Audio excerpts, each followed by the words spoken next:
Assalamualaikum warahmatullahi wabarakatuh. Waalaikumsalam warahmatullahi wabarakatuh. Dulur-dulur El Victor dimanapun Anda berada, selamat mengikuti, selamat menyimak acara ini yaitu Sanguni Turu. Mudah-mudahan apa yang kita bahas pada malam hari ini bermanfaat bagi kita semuanya dan kita semakin semangat untuk menjalankan perintah-perintah sekaligus sunnah-sunnahnya. Amin ya rabbal alamin. Dulur El Victor, pada malam hari ini kita akan membahas tentang pernikahan putri-putri Nabi. Kenapa saya sebut putri-putri? Karena lebih dari satu, yaitu 3 orang yang akan menikah. Kita bahas pada malam hari ini. Saya mulai dari kemarin sudah kita singgung sedikit tentang putri yang pertama Nabi, yaitu Zainab binti Muhammad. Zainab ini umurnya sudah pantas untuk menikah. Tetapi kalau ukuran sekarang ya masih muda. Ya. Jadi Zainab ini umurnya sudah sekitar 10 tahunan, Mas Barid. Dia sudah pantas untuk menikah. Pada saat itu. Pada saat itu, ya. Pada saat itu, Masya Allah. Memang pada saat itu memang nikahnya ya usia-usia segitu. Ibu Nabi itu waktu melahirkan Nabi itu usianya masih sekitar 12 tahun, Mas Barid. 12 tahun. 12 tahun. Kemudian Sayyidatina Maryam, ibu daripada Nabi Isa alaihissalam, itu juga sekitar segitu umurnya. Masya Allah. Jadi sangat-sangat mudah di saat kalau kita bandingkan sekarang ya. Baik, kita mulai. Bahwa Sayyidatina Khadijah ini mempunyai keponakan yang bernama Abul As bin Rabi. Kemarin sudah kita singgung ya. Abul As ini merasa sangat kagum dengan keluarga ini. Jadi kagum dengan Nabi Muhammad, juga kagum dengan Sayyidatina Khadijah. Jadi waktu itu mereka berdua ini adalah pasangan yang sangat ideal. Pasangan yang bisa dicontoh oleh siapapun. Termasuk Abul As bin Rabi ini. Jadi kunjungan awal, jadi awal-awal atau pertama kali Abul As bin Rabi ini berkunjung ke rumah Nabi dan Sayyidatina Khadijah itu ya sebatas ini, alasan kekerabatan. Karena ini adalah bibinya. Jadi Khadijah itu adalah bibinya Abul As bin Rabi ini. Awalnya begitu, kemudian lama-kelamaan Abul As ini merasa kagum dengan Nabi dan Khadijah. Kehidupannya luar biasa. Sekali lagi bisa dicontoh dari segala arah, dari segala posisi. Orang itu kan kadang-kadang hanya cuma punya kebaikan di bidang satu saja. Tetapi Nabi ini luar biasanya bisa dicontoh dari segala bidang. Nabi ini juga pernah pengembala, jadi pemimpin juga, jadi panglima juga, jadi orang miskin juga, jadi orang kaya juga. Generalis. General. Jadi apapun profesinya bisa meniru Nabi. Punya menantu juga demikian nanti Mas Barid. Ada yang dari golongan kaya, menantunya 3 orang itu, yaitu bukan hanya 3 orang kalau kita runtut dari awal. Tapi yang jadi sampai dewasa itu 3 orang, yaitu Abul As bin Rabi, kemudian Sayyidina Ali, dan yang satunya Sayyidina Utsman. Abul As bin Rabi kaya, Sayyidina Utsman kaya. Nah ini yang tidak kaya itu Sayyidina Ali, Masya Allah. Tetapi sikap Nabi bagaimana, itu yang perlu dicontoh oleh para keluarga-keluarga yang di luar sana. Baik, jadi awalnya kekaguman kepada bibinya dan kepada Nabi. Akhirnya kemudian sering berkunjung, Mas Barid. Begitu sering berkunjung, kemudian kekagumannya ini juga jatuh kepada Zainab, putri Nabi yang pertama. Masya Allah. Sebab Zainab ini juga mengikuti akhlak daripada Nabi SAW, juga ibunya. Akhirnya kemudian kekaguman itu pindah kepada kagum kepada Zainab binti Muhammad. Lalu kekaguman ini lambat laun menjelma menjadi perasaan cinta, Mas Barir. Masya Allah. Nah, setelah ada benih-benih cinta itulah Abul As bin Rabi mendekati bibinya. Siapa tadi bibinya? Khadijah.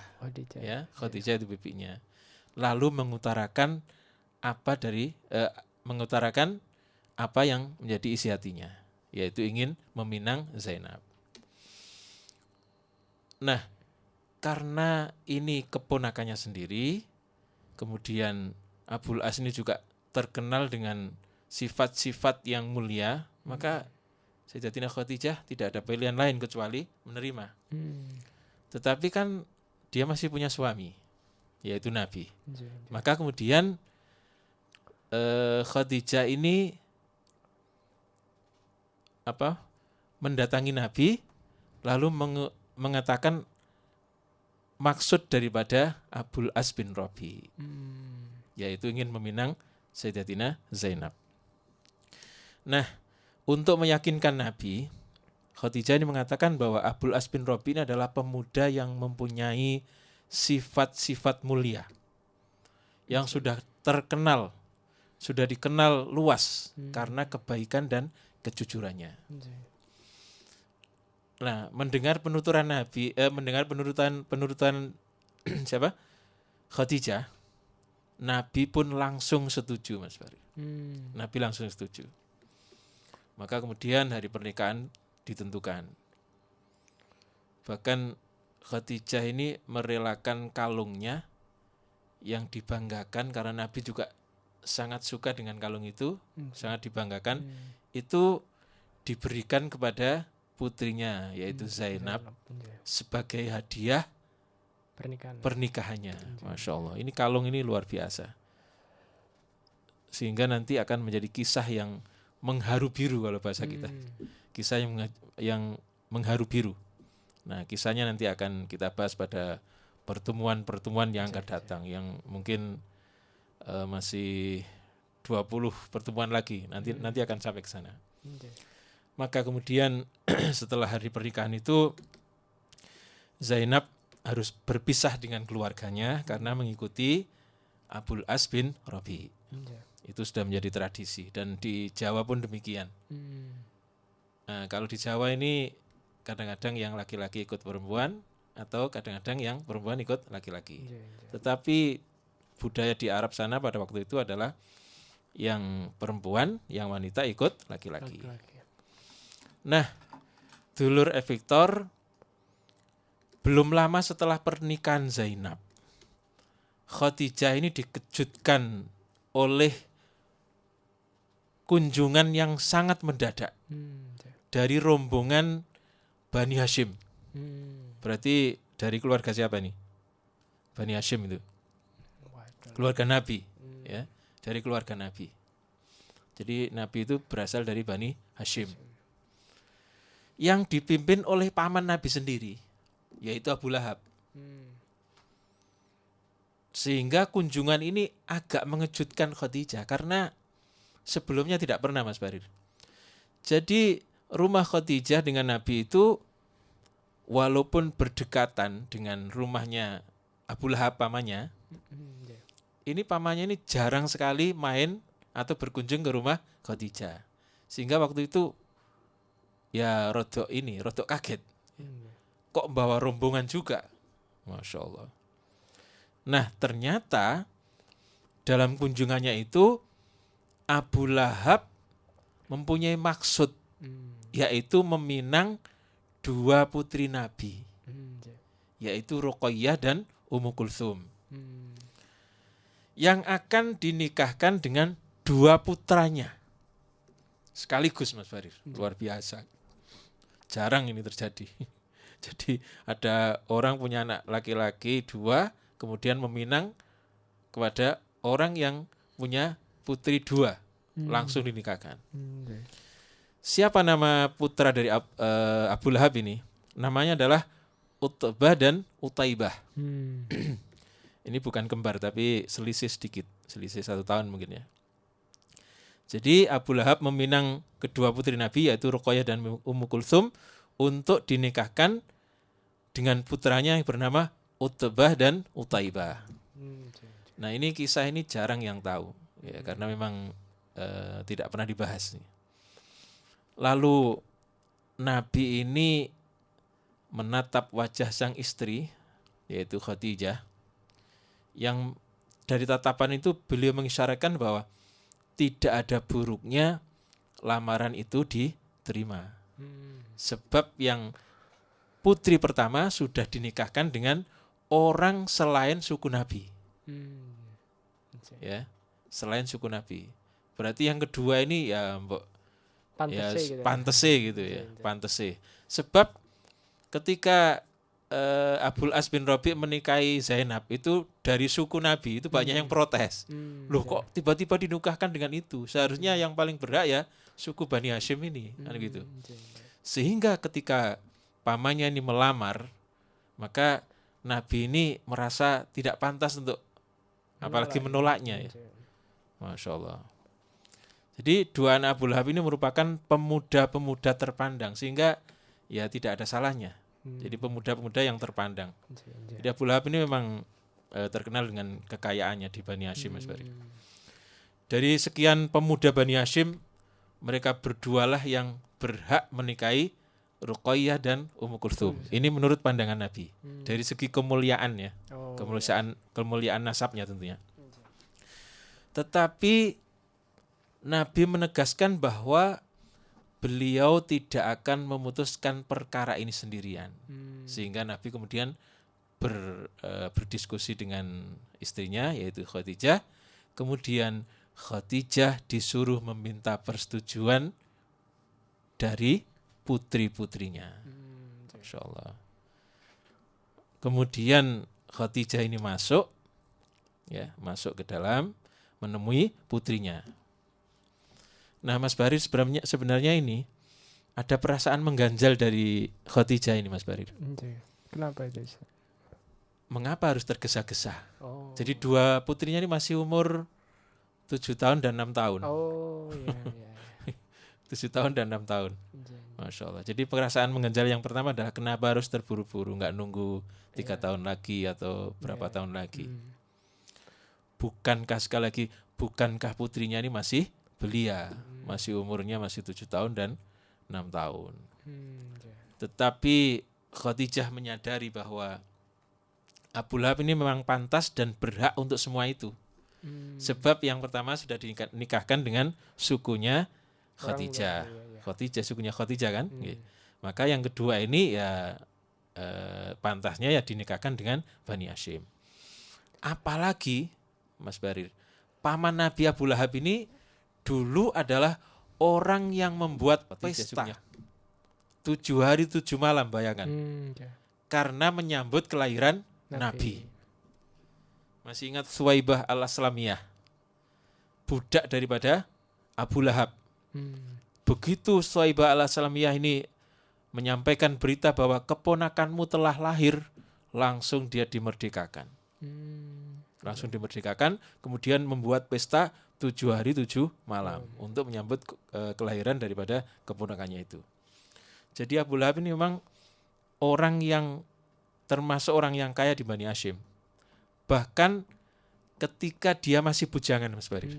Jadi ketika Nabi Muhammad lahir itu Abu Lahab ini masih bujangan, belum punya istri, tetapi sudah kaya. Sehingga mampu membuat pesta 7 hari 7 malam. Nah, atas pertimbangan itulah kemudian Khadijah ini bisa menerima. Ini yang meminta ini orang yang dulu membuat pesta karena kelahiran Nabi. Nah, tetapi ada yang paling mengganjal, yaitu istri Abu Lahab yang namanya Ummu Jamil. Dia ini adalah seorang wanita yang agak congkak, agak sombong gitu. Dan selalu memaksakan kehendaknya, otoriter. Bahkan Abu Lahab pun kalah dengan suaminya. Atau dalam bahasa kita disebut dengan apa? Suami-suami takut istri. Nah, ini istrinya Abu Lahab. Dan Khadijah ini khawatir. Jadi dia otoriter kepada suaminya, apalagi kepada putra-putranya. tambah nemen gitu. Oke. Maka Khadijah khawatir jangan-jangan yang mempunyai maksud itu adalah Ummu Jamil itu. Apa tujuannya? Ketika Ruqayyah dan Ummu Kulsum menjadi menantunya, maka dia bisa mengatur dua anak ini sekaligus bisa mengatur rumah tangga Nabi dan Khadijah. Ini bentuk kehati-hatian, Mas Barir. Jadi kita ini boleh curiga kepada seseorang asalkan ini bentuk kehati-hatian. Jadi barangkali kalau dengan berbuat seperti itu lebih selamat gitu. Nah, sebenarnya Khadijah ini tidak melihat celah atau cacat pada diri Utbah maupun Utaibah. Jadi pemuda ini pemuda yang baik-baik saja. Ya. Utbah dan Utaibah, apalagi anak tokoh Quraisy. Cucu daripada Abdul Muthalib. Cucu daripada Abdul Muthalib. Orang yang sangat disegani di Mekah. Tetapi keduanya berada di kekuasaan ibu mereka. Nah, ini yang kurang sreg sebenarnya. Tetapi tidak ada yang dapat melakukan apapun nih kecuali setuju. Ya karena itu hubungan darah tadi ya. Jadi Ummu Jamil ini wanita yang otoriter kepada suaminya maupun kepada anaknya. Selain itu, Ummu Jamil ini juga berwatak keras, cepat marah, dan lidahnya ini kalau ngomong tajam, gampang melukai orang, Mas Barir. Ngomongnya itu nyelekit kalau bahasa kita, kalau nyelekit, ya, Masya Allah. Jadi Khadijah sangat mengkhawatirkan putrinya.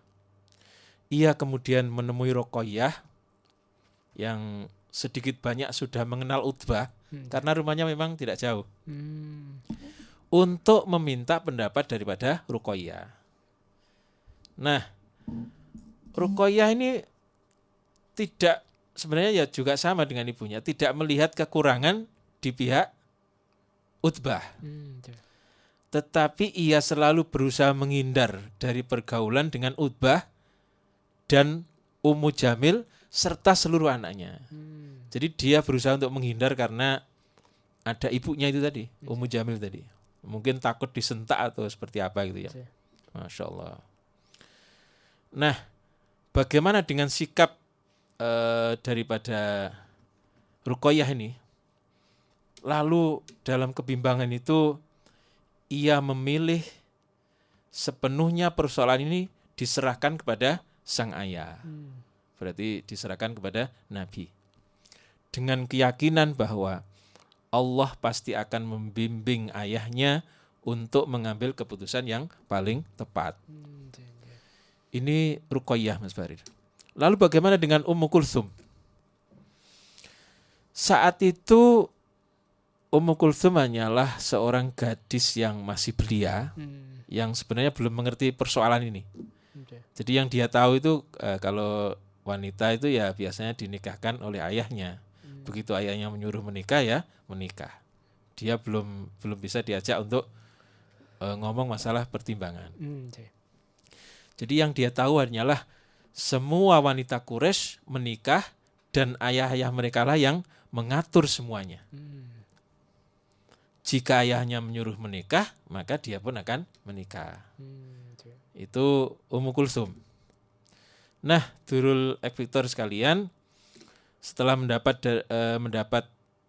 jawaban atau meminta pendapat dari kedua putrinya, Khadijah kemudian kembali ke depan untuk menemui Nabi, lalu mengatakan bahwa kedua putrinya sepakat untuk menyerahkan urusan ini kepada sang ayah, yaitu Nabi.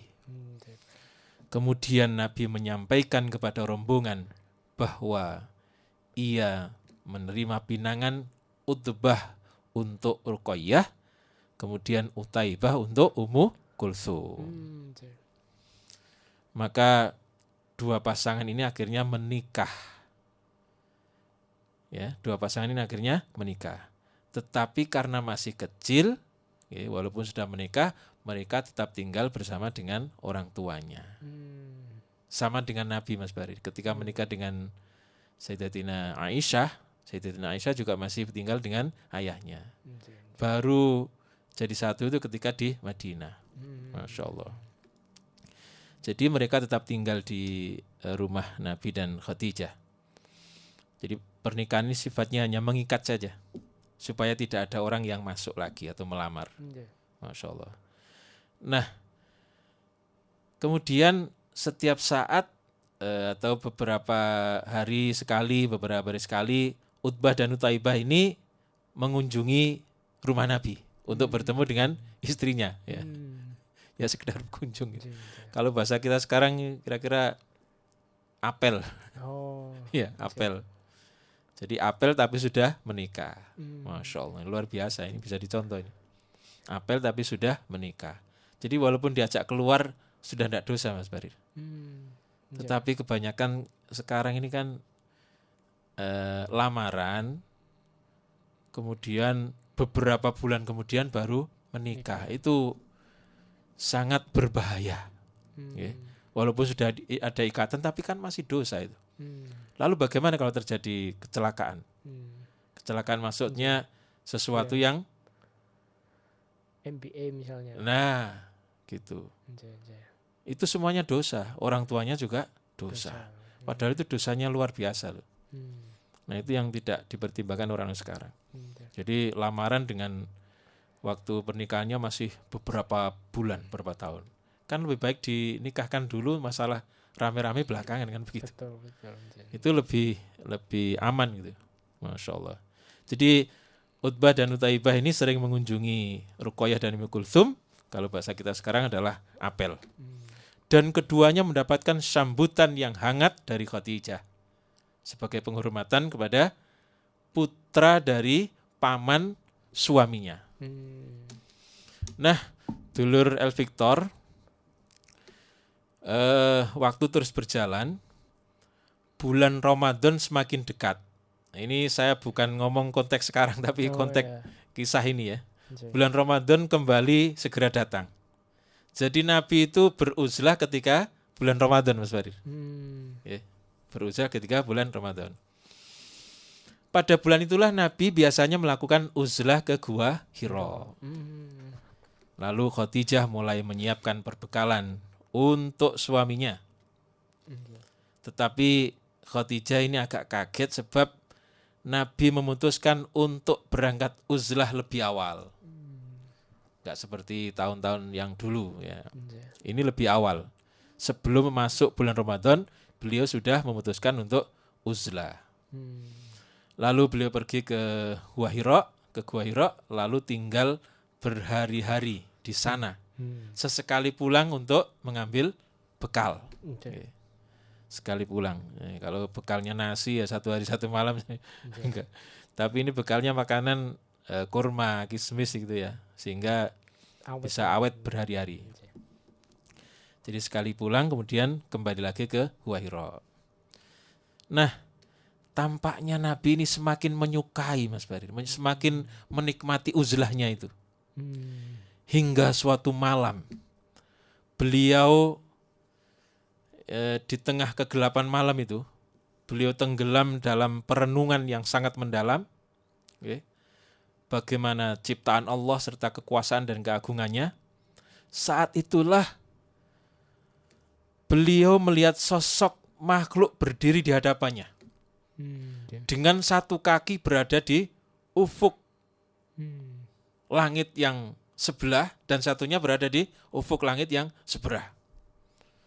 Betapa besarnya makhluk ini. Kakinya saja berada di ujung-ujung langit yang berbeda. Masya Allah.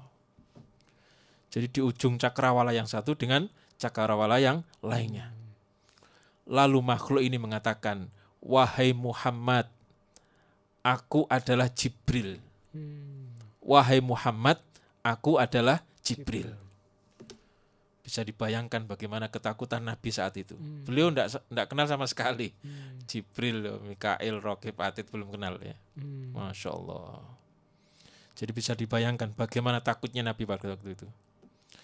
beliau kemudian berusaha tidak melihat ke arah makhluk itu sambil merunduk. Dengan harapan ketika beliau merunduk, terus mendongak lagi, makhluk itu sudah tidak ada. Tetapi begitu beliau mengangkat wajahnya, makhluk itu tetap ada. Sambil mengatakan, wahai Muhammad, aku adalah Jibril. Akhirnya kemudian karena ketakutan, beliau segera bergegas lari untuk pulang ke rumah.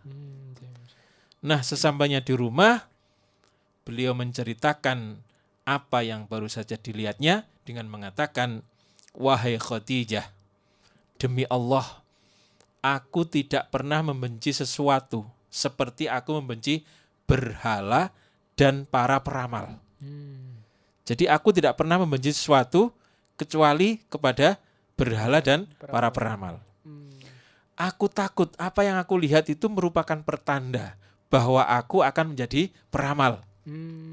Sebab peramal-peramal dulu itu ketika mulai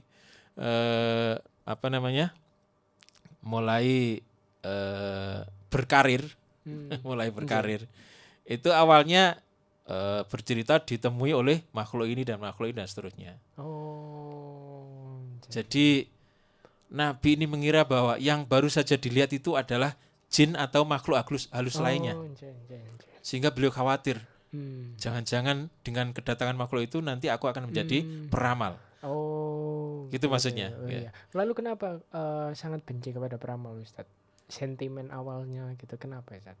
Iya, karena dengan peramal itu orang akan kalau misalnya diramal sukses ya, dia akan menjadi orang malas. Kesana arahnya. Ya.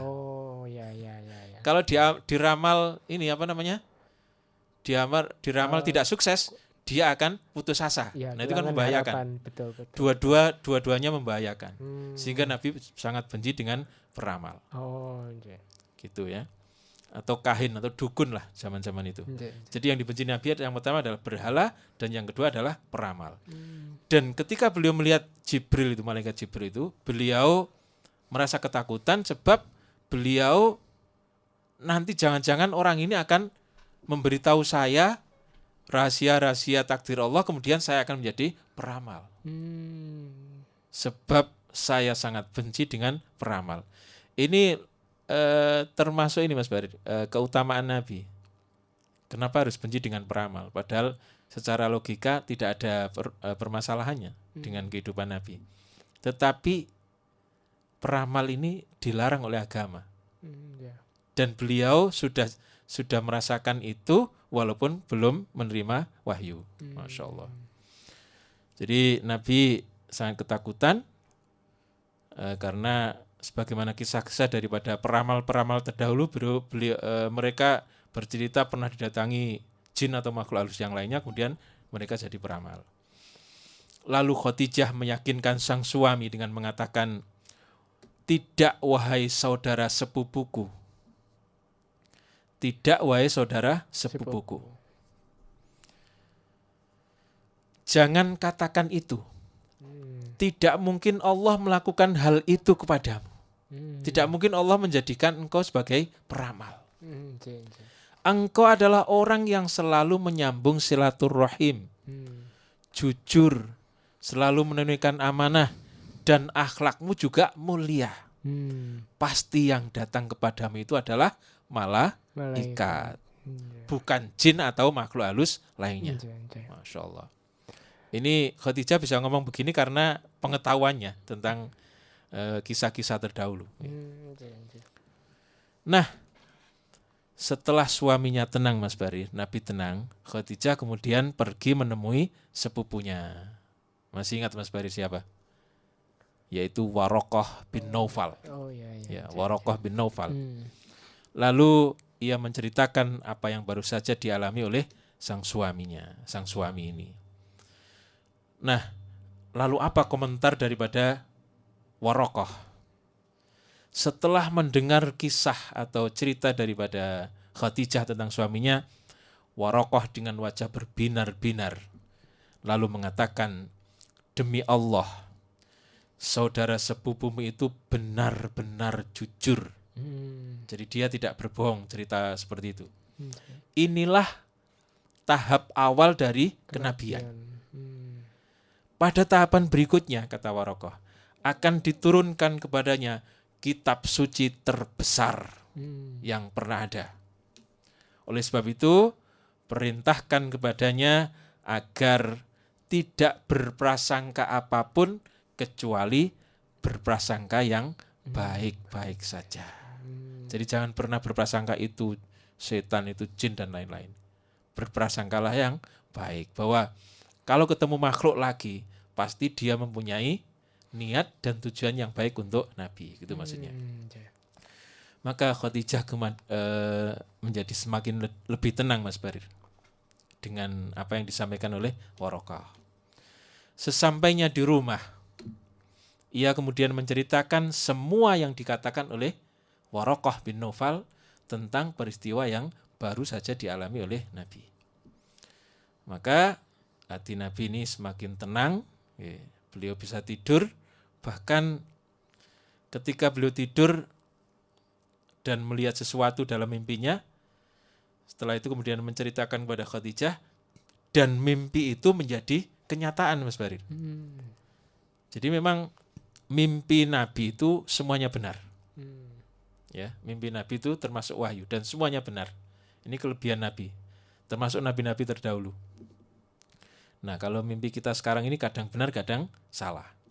Sehingga orang Jawa ini membagi mimpi, Mas Farid, menjadi 3. Yang disebut dengan titiyoni, gondoyoni, puspo tajem.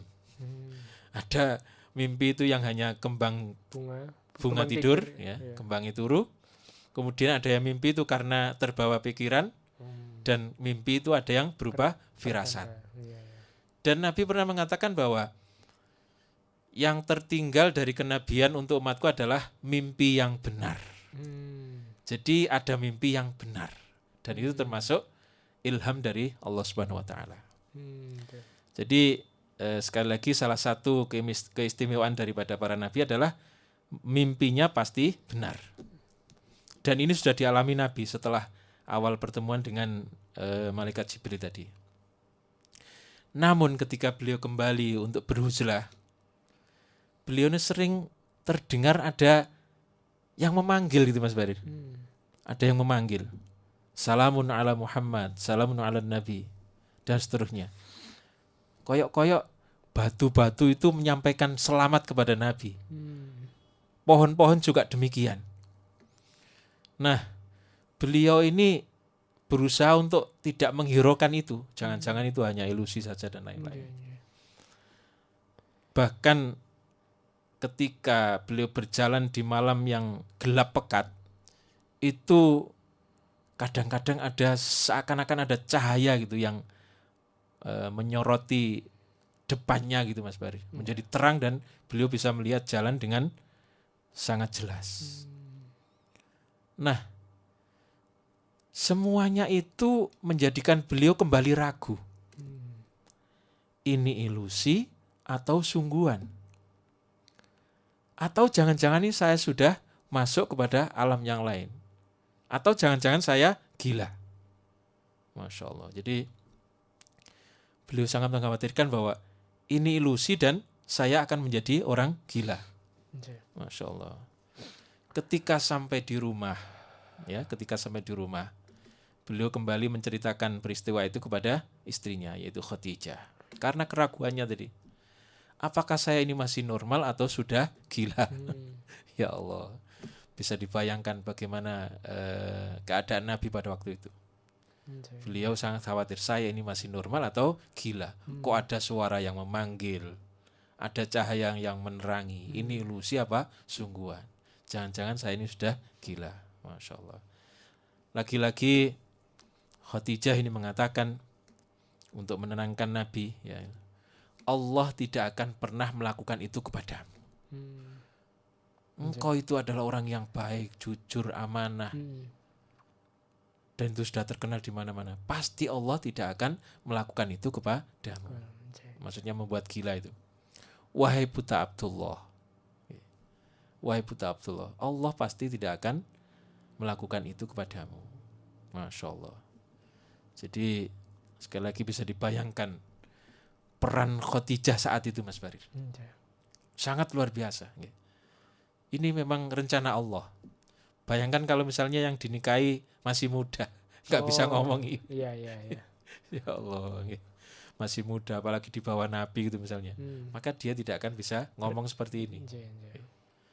Luar biasa. Sehingga Khadijah itu di dalam lagu-lagu istri tercinta. Khadijah istri tercinta.